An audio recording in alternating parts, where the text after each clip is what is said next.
Hey everybody, so I'm back with another Lightroom tutorial. It's been a while, I've been on the road, but I wanted to try and help you guys make sense of the adjustment brush. There are a lot of tutorials out there, I've done a couple of them, but last week when I took this image, actually I was with a client in the Sabi Sabi, and we worked through the brush and a couple of ways in which you can use it. Now people often wonder the how and the why of things. This particular video is on the how to use the brush, and I'm going to give you two ways which you can use the brush to make your localized editing easier. Localized obviously being just affecting a certain part of the image. Now, to open the adjustment brush, you go up to the top and you click on the brush over here, or you click K on your keyboard. That's the shortcut for it. That opens up this new slider menu. As you know, everything you do here will affect not the entire image, but only the area where you paint. Right. Now, like I said, two ways in which you can do this. If you come down, a lot of you do it this way. It says show selected mask overlay. If I click on that, and I now paint on the image, that area will go red. Now remember, it's not going to be red. I'm not painting the tree red. That's just a mask to show me where the adjustment that I'm going to make will be applied. Got it? So, watch this now. The red area is where the adjustment will happen. You can now do the adjustment, but watch this. If I take exposure up and down, I can't see what's happening because the red overlay is on top. Okay, so I have to turn the overlay off, either by clicking this little tick here, or by hitting O, turns the overlay on and off. So I turn it off, and now I can do my adjustments.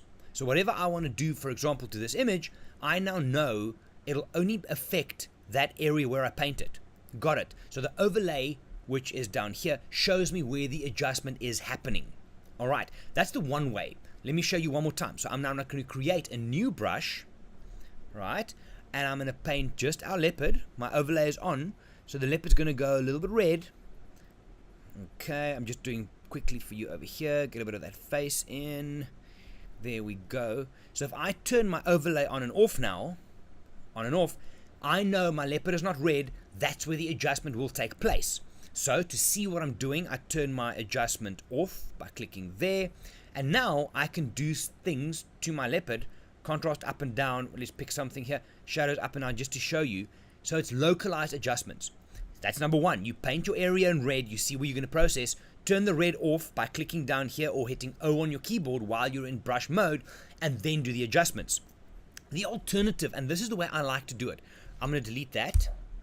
I'm going to come to this brush. Click. I'm going to delete that. The way that I like to do this, and now disclaimer here, I need you guys to go and watch the video on the Wild Eye YouTube channel where I discuss flow and density, the short version. Density means if this is at 100, any adjustments I make here, 100% of it will be applied. So I like to buffer that at the top because subtle in photography is always better. Yeah. Flow means if it's at 100, one brush stroke will affect and make 100% of this. All right, that's the short version. I'm going to keep this on about 25, which means I can go over the area again and again and again and blend that adjustment in. Go and watch. I will link this in the description on YouTube. Go and watch the video on flow and density. Anyway, back we go. I prefer not to use the overlay mask. I want to blend my adjustment in and see what I'm doing. So, for example, let's use this tree on the right hand side. I'm going to, for example, say I want to up the clarity. I'm going to talk about this in a second. I want to, for example, up the shadows a bit, maybe push the contrast and lift the exposure. I'm going to be quite heavy-handed on these so you guys can see. Now, instead of putting the overlay mask on, I'm just going to start painting, and I can see, you see what's happening down there, right? I can see as I paint the adjustment take place in front of me. Now, I like that because once I'm now done, and this goes for the other option as well, once I've now done, I can come here and I can now reassess and blend in again using the sliders whatever adjustments I have. That is how you start building and molding an image. Let's do it again. I'm going to do my leopard. So I'm going to say new brush. I'm going to reset. You can reset all these sliders by hitting double clicking effect. And now I'm going to paint my leopard. Decide first what I want to do. I want to, for example, lift the shadows a bit. I want to push the clarity up a bit, and maybe just give me a little bit of contrast on that, and just exposure because we can. Right. And now, as I paint this leopard, I can see, watch there, I'm overdoing it a bit, but you can see the adjustment happen. You can see the adjustment blend in. And now, afterwards, I can go back and still play with clarity to get the desired result. Guys, there's two options. Like I said, either you paint in red, you use the overlay mask, and then you do your adjustments afterwards, or I like to blend it in. It's nice to see how your image takes shape, but this is the important thing, and this is going to lead to a future video. It's a question I get often, and I'm going to touch on this in podcasts as well. So if you're not listening to the podcast, go and check it out. Is how do I know what to do to my images? How do I know how much is enough?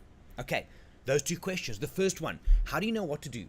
That is training. That is getting used to what you want. You need to understand when you get your image into Lightroom what you want from it.